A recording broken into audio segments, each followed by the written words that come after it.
We've given some brief thought to the essence of the Torah and the setting and the source and purpose. Now I'd like to change tack and think about the domains of the Torah. And before I say anything else, please hear me say that I'm not at all sure that Moses thought in these exact characters. In fact, let me put it positively. I said I'm not at all sure. I am sure that Moses did not think in these specific categories. What I'm about to suggest is, honestly, candidly, something somewhat artificial. I know. And I know that a number of my colleagues don't particularly like this, and I understand why. But I still find the abstractions to be helpful. So, for starters, I believe that Moses, Joshua, the prophets, just thought of Torah as Torah. And I agree, as I've already argued, that the Torah is treated as a single entity.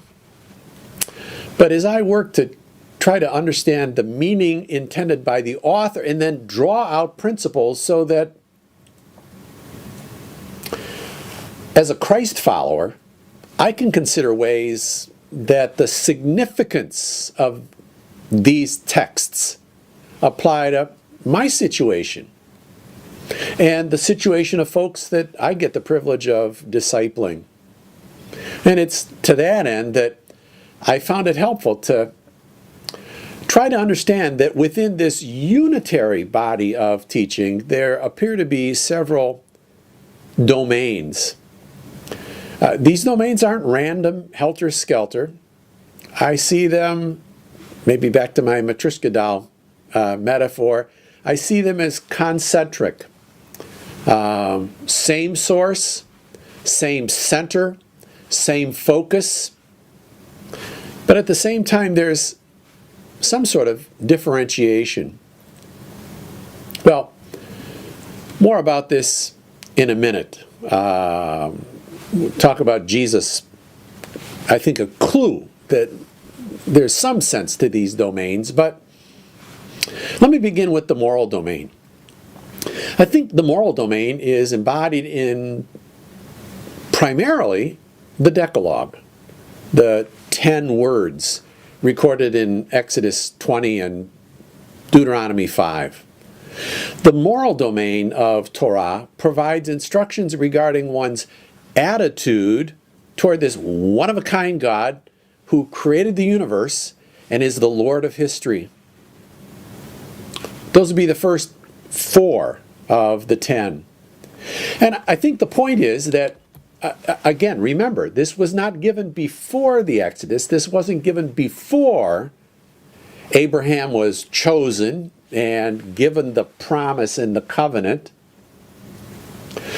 But the point is that if I'm in a covenant relationship that he initiated by grace, how many other gods is it okay for me to have allegiance to? I've posed that question before. How appropriate is it for me to try to objectify him, to kind of cut him down to size so that I can handle him? Well, I think you can guess. If I'm in that kind of a relationship with God, then the answer to that is none, not at all. And then I've got instructions 5 through 10 that I think teach me about a right attitude, posture, perspective toward other persons. God teaches me that if you too are not just an accident of chemistry, but you really are created by God as His image bearer, then there's just something evil about violating this image of God by murder or by sexual perversion or by character assassination or by coveting that with which God has blessed you, or even going so far as to steal it. See, this morality doesn't come from random chemical reactions. It doesn't reflect the natural order of the jungle. We've already thought about that a little bit, and we'll talk more about that even later. But So, at least humor me for a bit. I think there's a moral focus to these core teachings, but the other domain now in this circle, concentric circles, would be religious, a ceremonial domain. That body of teaching regarding worship at the tabernacle and later on the temple. We'll see that there are some adjustments made for contextual reasons when the society, when the people of God settles into the promised land, and this focus, this symbol of God's presence among his people, and this witness of God's glory and grace to the nations now is not a tent anymore, it's a building. Well, these instructions include instructions about the sacrifices and offerings, and God gives instructions regarding his presence, his holiness, his purity, his worship, his constant presence with his covenant people is given tangible and graphic expression in the tabernacle and the temple. With respect to holiness, the bar isn't lowered. Rather, provision is made for failure to attain the standard of holiness. Cleanness, as we translate the term, is the qualification for access to this holy God. It teaches that the payoff, the outcome of sin, is separation and death. And sin requires atonement. It teaches that forgiveness is not cheap. It's costly. The sacrificial rites for sin served subjectively to relieve the repentant sinner, the repentant worshiper, one who had God's word, that God would provide the substitute in due course. So the sacrifice is yet to come. In the meantime, these symbols are reminders, they're tokens of God's faithfulness and that he would provide. Subjectively, that impacted their hearts and their lives. Objectively, and we'll talk more about this later, this is very important. Objectively, the audience is reminded over and over again that there's nothing inherent in the blood of bulls and goats to take away sin. You remember that in the other Testament, the writer of the Epistle to the Hebrews agrees. He argues that the reason that these sacrifices are done over and over again is that they're inherently ineffective. He says it's impossible for the blood of bulls and goats to take away sin in Hebrews chapter 10. Well, the First Testament teaches that the outcome of sin is death to the sinner, not an animal. The promised one became sin for us and paid the price of actual, objective cleansing and forgiveness. So the religious and ceremonial domain is terribly important as a teaching instrument. But then we come to the civil domain, which speaks of how we ought to live out that holiness in everyday life. You see, holiness is not merely an abstract notion. It reflects specific values, which in turn affects behavior. Holiness calls for righteousness. And righteousness is expressed in part by justice. So it seems God's intent to instruct the common folk about living out this covenant relationship with him in the context of community can be seen in particular contextualized application of those universal moral Torah instructions that we talked about a few moments ago, as they're applied now to specific aspects of life in the community at a particular time in a particular place. So I think it's important to realize that while the particulars of my life in a secular Western society located in the 21st century will differ markedly from that of these 12 tribes in the second generation now of freedom from Egyptian bondage, the underlying principles are still instructive for me. Speaking about this particular contextualized application of the universal moral principle to specific facets of life and community at a particular time and place, we're going to have occasion to think about how even for these folks, things had changed by the time we get to David's generation. So specific application changed. And we begin to see an example of what we talked about earlier about a single meaning of the text, but then multiple significance, multiple application. James in chapter 2 provides an example of what I'm thinking about here. James, understanding the authorial intent and the single meaning of a teaching such as Leviticus 19, in 19 verses 12 through 18, it applies moral instruction of loving one's neighbor to particular situations in everyday life. And so James bridges a millennium and a half to draw out the significance of those instructions of the BC text for his AD audience. Or take Paul in his first letter to the followers of Jesus at Corinth. I'd like you to hit pause in just a second and read 1 Corinthians 9, verses 3 through 14. 1 Corinthians 9, 3 through 14. Take a read, and then come back and hit play, and let's talk about it. Welcome back. That didn't take so long. So, what's going on there? In chapter 9, Paul takes the underlying teaching of Deuteronomy 24:25, namely, learning to be aware of the needs of others and responding with generous grace, and he applies the significance of that BC text to his AD audience. Well, we've looked at the three domains of Torah, again recognizing this is a construct that we are inferring from the text rather than categories designed by the author.